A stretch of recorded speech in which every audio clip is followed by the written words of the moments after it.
అన్నమయ్య జిల్లాలో జరిగిన అమానుష ఘటన అందరినీ కలిచివేసింది. బాలికపై జరిగిన అత్యాచారం నేటి యువతి ఎలా పెడదారి పడుతుందో తెలియజేస్తుంది. చిన్నారిపై లైంగిక దాడి చేసి చంపేయటం మనుషుల్లో క్రూరత్వాన్ని చాటి చెప్తుంది. నిందితుడు డ్రగ్స్కి బానిస అనే ఆరోపణలు వినిపించడం కలకలం రేపుతుంది. ప్రస్తుతం మాదక ద్రవ్యాలు సోషల్ మీడియా ప్రభావం కారణంగా యువతలో నేర స్వభావం పెరిగిపోతుంది.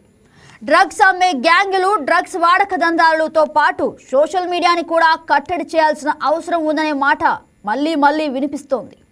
ఈ దారుణ ఘటన ఒక నేరస్తుడి క్రూరత్వం మాత్రమే కాదు, పిల్లల భద్రతపై కుటుంబం, సమాజం కలిసి ఏర్పరచాల్సిన రక్షణ వలయంలో ఉన్న లోపాలను కూడా బహిర్గతం చేసింది. పిల్లలు ఎవరితో మాట్లాడాలి, ఎక్కడికి వెళ్ళాలి, ప్రమాద సూచనలు ఎలా గుర్తించాలి అనే అవగాహన ఇంకా తగిన స్థాయిలో లేదు. తల్లిదండ్రులు అప్రమత్తత, పరిసరాల పర్యవేక్షణ, అలాగే సామాజిక జాగ్రత్తల లోపం ఈ దారుణానికి పరోక్ష కారణాలుగా కనిపిస్తున్నాయి. పిల్లలకు సేఫ్ టచ్, అన్సేఫ్ టచ్, ప్రమాద సమయంలో ఎలా స్పందించాలి, ఎవరిని సంప్రదించాలి వంటి ప్రాథమిక సమాచారంపై ఇప్పటికీ అవగాహన కల్పించడం లేదు. భద్రత అనేది కేవలం కుటుంబ బాధ్యత కాదు, సమాజ బాధ్యత అనే భావన కూడా పెరగాలి. దేశవ్యాప్తంగా చిన్నారులపై లైంగిక నేరాలు పెరుగుతున్న నేపథ్యంలో మదనపల్లి ఘటన మరో భయానక ఉదాహరణగా నిలిచింది. పరిచయం ఉన్నవారే నేరస్తులుగా మారుతున్న ధోరణి ఈ సమాజ నైతిక స్థితిగతులపై ప్రశ్నలు లేవనెత్తుతుంది. కేవలం చట్టాలు ఉండగానే సరిపోదు, వాటి అమలు కఠినంగా, వేగంగా ఉండాలి అన్న డిమాండ్ మరింత బలపడుతోంది. మదనపల్లి ఘటన సమాజం మొత్తానికి హెచ్చరికగా నిలవాలి. ఎస్, ఇక కొండేటి నుంచి మనతో మాట్లాడడానికి మా ప్రతినిధి లైవ్లోకి వస్తారు. గుడ్ మార్నింగ్, చెప్పండి. Good morning. Yes, good morning. చెప్పండి, నిజంగా యువతకు మీరు ఇచ్చే సందేశం ఏంటి ఇలాంటి ఘటనల పట్ల? చాలా మంది ప్రస్తుతం యువత చెడుదారి పడుతున్నారు అంటున్నారు, కానీ వాస్తవానికి యువత చెడు మార్గం కాకుండా వారు దారి మలుతున్నారని చెప్పవచ్చు. ఈ కాలంలో అవకాశాలు ఎన్నెన్నో సరే దృష్టిని మళ్లించే అవకాశాలు కూడా అదే రేంజ్లో ఎక్కువగా ఉన్నాయని చెప్పవచ్చు. ముఖ్యంగా చెప్పదలుచుకు సోషల్ మీడియా, మత్తు పదార్థాలు, ఈ గంజాయి ఇట్లాంటివైతే ఇవి చాలా యువతని తప్పుదోవ పట్టిస్తున్నాయి. తల్లిదండ్రులు ఎవరైతే ఉన్నారో వాళ్ళ పిల్లల్ని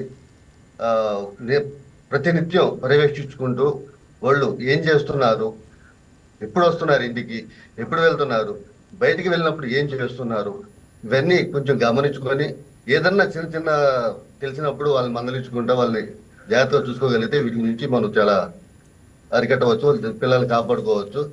అదేవిధంగా ప్రస్తుతం యువత గుర్తుంచుకోవాల్సిన విషయం ఏంటంటే వాళ్ళ జీవితం వాళ్ళ చేతిలోనే ఉంది.